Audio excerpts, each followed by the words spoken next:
बहुत नमस्कार दोस्तों, मैं राजेश अग्रवाल पन्ना कंपटीशन क्लासेस में जोरदार स्वागत करता हूं आपका मध्य भारत के इतिहास में। आज लेक्चर नंबर 55 में, और लेक्चर नंबर 55 में आज बात करनी है हमको मुगल काल के भाग 7 में अकबर का भाग, जो कि 5 होगा। इसके पहले अकबर के जो भाग अपन ने बात करी है उसमें अकबर का साम्राज्य विस्तार की बात करी है। और अकबर के साम्राज्य विस्तार में अपना कोड क्या चल रहा था दोस्तों? माँ आई गौण चित्त, माँ आई गौण चित्त। तो मालवा, आमेर, गोंडवाना और चित्तौड़, यहां तक अपन बात कर चुके हैं। कोड की दूसरी लाइन है रण में काली मार डाली, रण में काली मार डाली। तो रणथंबोर, ठीक है, फिर कालिंजर, ठीक है, फिर मारवाड़, इनकी बात करनी है। रण में काली मार डाली, गुजरे, बिहारी, और थोड़ा सा कोड मैंने बिहारी मेवाड़ी बोला था पहले, इस कोड को थोड़ा सा चेंज करता हूं दोस्तों, गुजरे, बिहारी, बंगाली। मेवाड़ी की जगह कर दे बंगाल और बिहार का, बंगाल और बिहार का आक्रमण। तो आज जो बात करनी है दोस्तों, हमको बात करनी है रणथंबोर का, फिर कालिंजर का, फिर मारवाड़ का, गुजरात का, बिहार और बंगाल का। ये 5 आक्रमण आज बात करने हैं। फिर इसके बाद क्या हो जाएगा? काका, सिंधी, ऊब जाते। तो काबुल, कश्मीर, सिंध, उज्बेकिस्तान और बलूचिस्तान, ये अगले लेक्चर में बात करेंगे। तो आज ये लाल वाले जो दिख रहे हैं, रणथंबोर, कालिंजर, मारवाड़, गुजरात, बिहार और बंगाल एक साथ, तो इतनी बात करनी है। तो शुरुआत करते हैं रणथंबोर पर विजय। शुरुआत कहां से करते हैं? रणथंबोर पर विजय। तो रणथंबोर पर विजय जो है, रणथंबोर 1569 में, रणथंबोर विजय, अकबर के द्वारा साम्राज्य विस्तार में रणथंबोर विजय, ठीक है। यहां का शासक सुरजन राय जो था, यहां का शासक जो था सुरजन राय, यह बूंदी का हाड़ा राजपूत था, बूंदी का हाड़ा राजपूत था। ये सुरजन राय जो था वो बूंदी का हाड़ा राजपूत था। और ये जो रणथंबोर था ये मेवाड़ के ही अधीन था। सारी व्यवस्था यहाँ पे अकबर ने कैसी जमाई? चित्तौड़ के जैसी जमाई। बारूदी सुरंगें बिछवाई और साबित बनवाए अपने सैनिकों को सुरंगों से बचाने के लिए, विस्फोट से बचाने के लिए। तो सारी व्यवस्था जो है वो चित्तौड़ के जैसी की गई, ठीक है। अंततः जो है 1569 में इसने समर्पण कर दिया। 1569 में समर्पण कर दिया किसने? सुरजन राय ने। 1569 में सुरजन राय ने समर्पण कर दिया। और कर्नल टाड के अनुसार, कर्नल टाड जो है इतिहासकार, कर्नल टाड के अनुसार सुरजन राय ने अपने दोनों पुत्रों दंड तथा भोज को, सुरजन राय के पुत्र हैं दंड तथा भोज, दोनों को अकबर की सेवा में भेज दिया। दंड तथा भोज, सुरजन राय ने अपने दोनों समर्पण करने के बाद अपने दोनों पुत्रों दंड तथा भोज को अकबर के सेवा में भेज दिया। किसके अनुसार? टाड के अनुसार, ठीक है। तो बहुत लेस इंपॉर्टेंट है, लेकिन सिलेबस पूरा क्रम से होना चाहिए। सो ये थी रणथंबोर विजय 1569 में अकबर के द्वारा, ठीक है। अब बात करते हैं 1569 में ही रण में काली, काली का मतलब है कालिंजर विजय, ठीक है। तो कालिंजर विजय, कालिंजर विजय 1569 में ही, 1569 में। कालिंजर का राजा जो था वो रामचंद्र था। इस समय कालिंजर जो है बांदा में पड़ता है, बांदा यूपी में, बांदा यूपी। तो बांदा यूपी में कालिंजर था। और इसका राजा कौन था? यहाँ का राजा था रामचंद्र, ठीक है। इन्होंने आत्मसमर्पण कर दिया अकबर के सामने सीधा। रामचंद्र ने क्या कर दिया दोस्तों? आत्मसमर्पण कर दिया। और रामचंद्र के दरबार में थे तानसेन, रामतनु पांडे, है ना, प्रसिद्ध संगीतकार तानसेन जो है वो रामचंद्र के दरबार में थे। रीवा के सर है ना, कालिंजर और ये सब रीवा एक ही तरफ था सारा। तो रामचंद्र के दरबार में थे। और रामचंद्र रीवा के भी राजा थे यहाँ पे। तो रामचंद्र के दरबार में तानसेन थे। तो रामचंद्र ने समर्पण कर दिया और अकबर अपने साथ किसको ले गया? तानसेन को ले गया। अकबर अपने साथ किसको ले गया? तानसेन, और अपना नवरत्न बनाया, ठीक है। सो ये ध्यान रखेंगे। अब कालिंजर विजय के बाद होता है मारवाड़, मारवाड़ विजय। नेक्स्ट कौन सा है दोस्तों? नेक्स्ट है मारवाड़ पर अधिकार। या मारवाड़ विजय? मारवाड़ विजय किसके द्वारा? अकबर के द्वारा। कब? 1570। सन याद रख सकें तो ठीक है, बहुत इंपॉर्टेंट नहीं है ये वाला पोर्शन। शुरू के 4 आक्रमण बहुत ज्यादा इंपॉर्टेंट थे।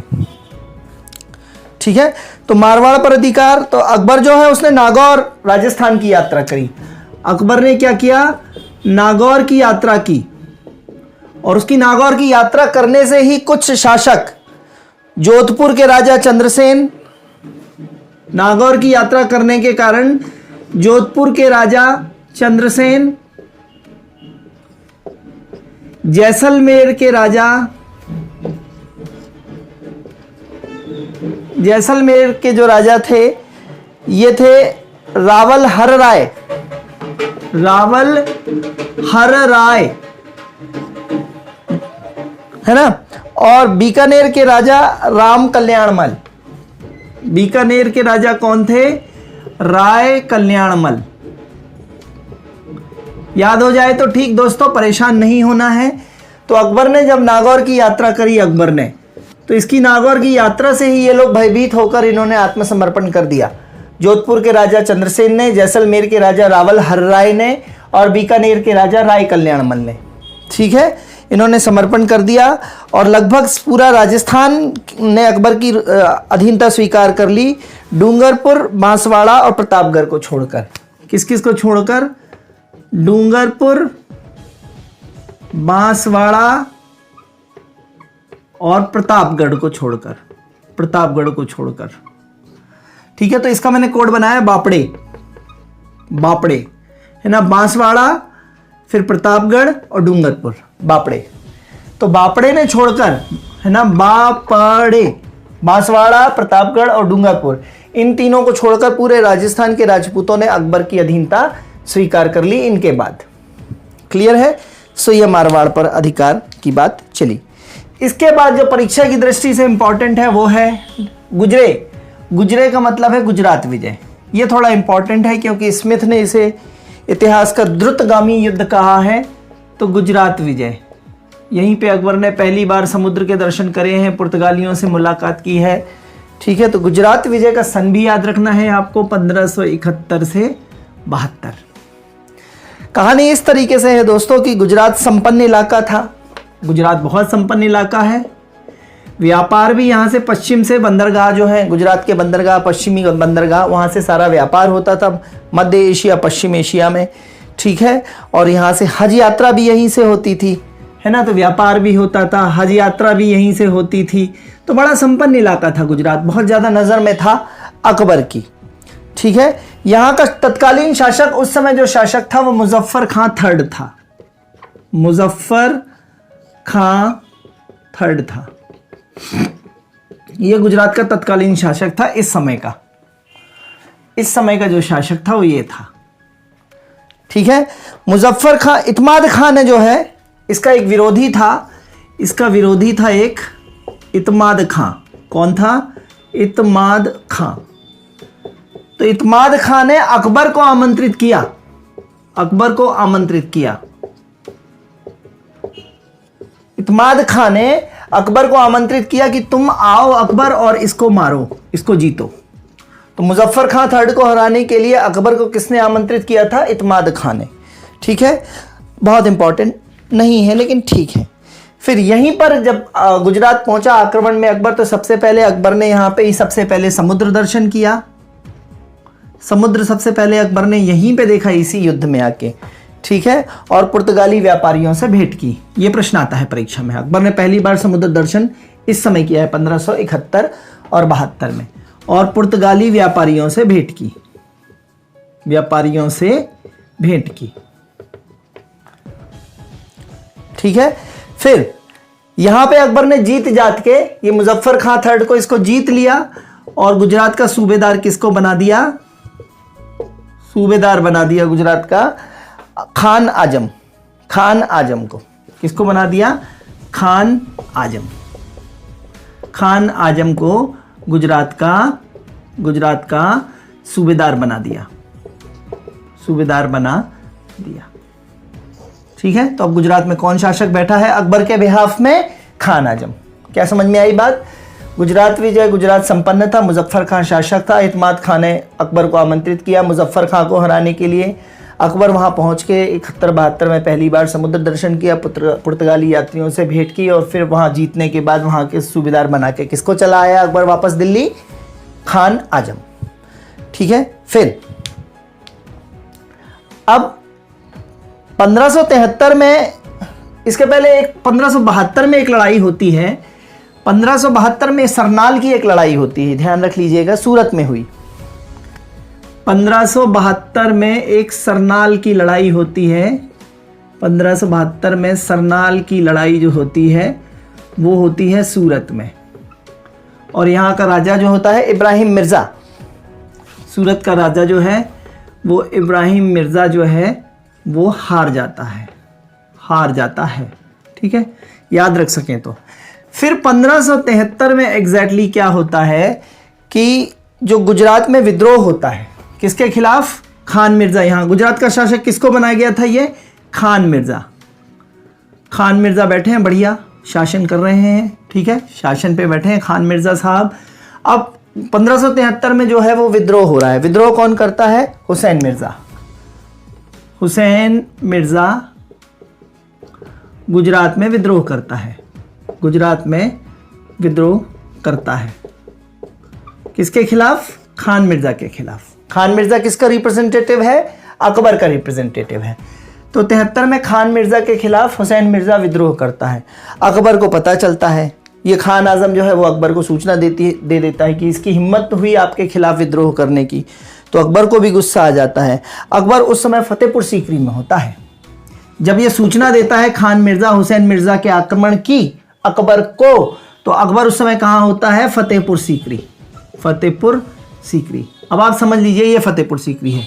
अगर मैं इंडिया का मैपिंग करता हूँ थोड़ी देर के लिए, तो ये दिल्ली और आगरा के बीच फतेहपुर सीकरी, और ये जो है ये गुजरात में ही यहाँ चल रहा है। इतनी दूर है अकबर, इतनी दूर, लगभग 450 मील। 450 मील मतलब इसका 1.5 गुना कर लीजिए तो किलोमीटर्स में आएगा। तो 450 मील दूरी से अकबर जो है 11 दिन के अंदर, सिर्फ 11 दिन के अंदर अकबर अपनी पूरी सेना को लेके और किस पे आक्रमण करता है? हुसैन मिर्ज़ा पे, और हुसैन मिर्ज़ा को हरा देता है। इसीलिए स्मिथ नामक इतिहासकार ने अकबर की इस विजय को जो है, एक्चुअली अकबर ये दूसरी बार गुजरात आया है। पहली बार गुजरात में आके किसको हरा गया है? मुजफ्फर खां को, और मुजफ्फर खां को हराने के बाद किसको बैठा गया था? खान मिर्ज़ा को। अब खान मिर्ज़ा के विद्रोही हुसैन मिर्ज़ा को हराने के लिए अकबर दूसरी बार आया है, मतलब ये दूसरी बार गुजरात विजय है। दूसरी गुजरात विजय कब है अकबर की? 1573 में। तो दूसरी गुजरात विजय को जो है स्मिथ ने इतिहास का सबसे द्रुतगामी युद्ध कहा है। इतिहास का सबसे द्रुतगामी मतलब स्पीडिएस्ट, सबसे ज्यादा स्पीड वाला। 11 दिन में 450 मील आ जाना अपनी साजो सामान और सेना सहित, ऐसा अकबर ने किया। फतेहपुर सीकरी से गुजरात पहुंचा वो, किसके खिलाफ लड़ने के लिए? हुसैन मिर्ज़ा। दूसरी बार आया गुजरात। ठीक है, तो इतिहास का सबसे द्रुतगामी युद्ध कौन सा है? द्वितीय गुजरात विजय। अकबर की द्वितीय गुजरात विजय किसने कहा है? स्मिथ ने कहा है। बहुत इंपॉर्टेंट क्वेश्चन है, ये ध्यान रखिएगा। और यहीं पे जीतने के बाद अकबर का द्वितीय अभियान, गुजरात का जो द्वितीय अभियान है हुसैन मिर्ज़ा के खिलाफ जीतने के बाद, फतेहपुर सीकरी में जाके बुलंद दरवाज़ा बनवाता है। क्या बनवाता है? बुलंद दरवाज़ा। क्लियर है? तो ये थी गुजरात विजय। ये बहुत ज़्यादा इंपॉर्टेंट है। द्रुतगामी किसने कहा है? इतिहास का सबसे फास्टेस्ट युद्ध है ना, युद्ध किसने कहा है? ये कहा है स्मिथ ने कहा है। ठीक है, फिर अगला है, गुजरे हो गया, गुजरात हो गया, बिहारी बंगाली एक साथ। तो बिहार बंगाल की विजय अकबर के द्वारा किसकी विजय है दोस्तों? बिहार एवं बंगाल विजय। बिहार एवं बंगाल विजय। ठीक है, 1574 से लेके 76 तक में, 1574 से लेके 76। गुजरात वाली डेट्स याद रखिएगा, 72 और 73। ठीक है, ये 74 और 76। शेरशाह के शासनकाल में सुलेमान करारानी, शेरशाह के समय जो होता है, शेरशाह के समय सुलेमान करारानी बिहार का राज्यपाल होता है। ये कौन होता है? बिहार का राज्यपाल। शेरशाह की मृत्यु के बाद और अकबर के आने के बाद, है ना, शेरशाह की मृत्यु के बाद और अकबर के आने के बाद 1572 में शेरशाह का पुत्र जो होता है मोहम्मद दाऊद, कौन होता है? दाऊद। शेरशाह का पुत्र जो है वो दाऊद, सॉरी शेरशाह का नहीं, सुलेमान करारानी का पुत्र दाऊद। सुलेमान करारानी का पुत्र दाऊद जो है ये अपने आप को अकबर से स्वतंत्र घोषित कर देता है। कब? 1572 में। 1572 में सुलेमान करारानी का पुत्र जो होता है दाऊद, 1572 में वो अकबर से अपने आप को स्वतंत्र घोषित करता है, स्वतंत्र घोषित कर देता है। इसलिए अकबर को ये 1574 में जाके इस पे आक्रमण करना पड़ता है, क्योंकि अकबर से विद्रोह कर दिया इसने। तो 1574 में अकबर इस पर चढ़ाई कर देता है। ठीक है, तो ये बिहार पे चढ़ाई किसके खिलाफ करी है अकबर ने? इसके खिलाफ, दाऊद के खिलाफ करी है। कब करी है? 1574 में अकबर ने दाऊद के ऊपर। क्लियर है? अब बंगाल विजय जो करते हैं वो मुनीम खां करते हैं, मुनीम खां। तो ध्यान देंगे, बंगाल विजय का अभियान जो है वो मुनीम खां ने किया है। ये पूछा जा चुका है शायद एक आध बार। फिर कुछ यहाँ के जो स्थानीय सरदार थे वो अकबर के खिलाफ थे। अकबर के खिलाफ क्यों थे? क्योंकि अकबर दूसरे धर्मों के प्रति सहिष्णु था, उदार था। तो अकबर का सहिष्णु होना उनको नागवार गुजर रहा था, उनको पसंद नहीं आ रहा था, और ऐसे सरदार अकबर के खिलाफ विद्रोह करते रहते थे। लेकिन हाथी को कुत्तों से क्या फर्क पड़ता है? छोटे छोटे सरदारों के विद्रोह से अकबर को कोई फर्क नहीं पड़ने वाला था। ये विद्रोही सरदार जो थे ये विक्रमपुर में केदार राय थे।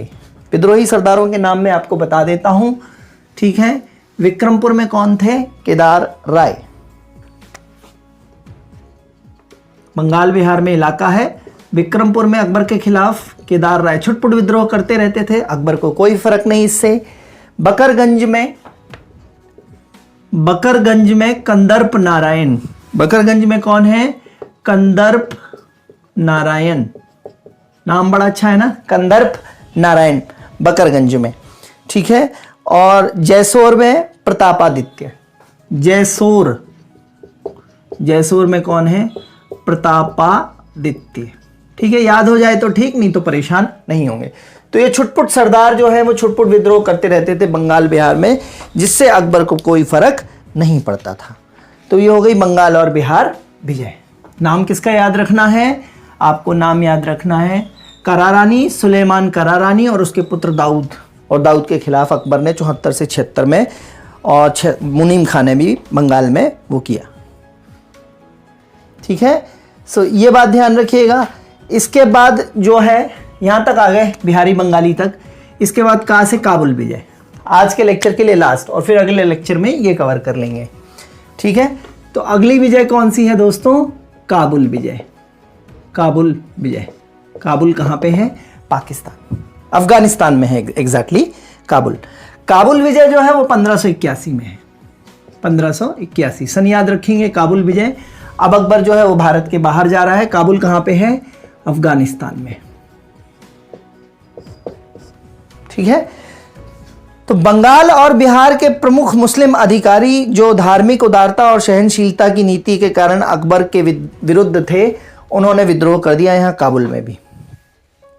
ठीक है, बंगाल और बिहार में जो शासक अकबर के खिलाफ चल रहे थे, अभी अभी मैंने नाम बताया, कंदर्प नारायण, केदार राय, प्रतापादित्य, ये जो शासक बंगाल बिहार के अकबर के खिलाफ विद्रोह कर रहे थे, एग्जैक्टली इस विद्रोह का जो नेतृत्वकर्ता बैठा था, इस विद्रोह का नेतृत्वकर्ता काबुल में बैठा था, और उसका नाम था अकबर का सौतेला भाई मिर्जा मोहम्मद हकीम।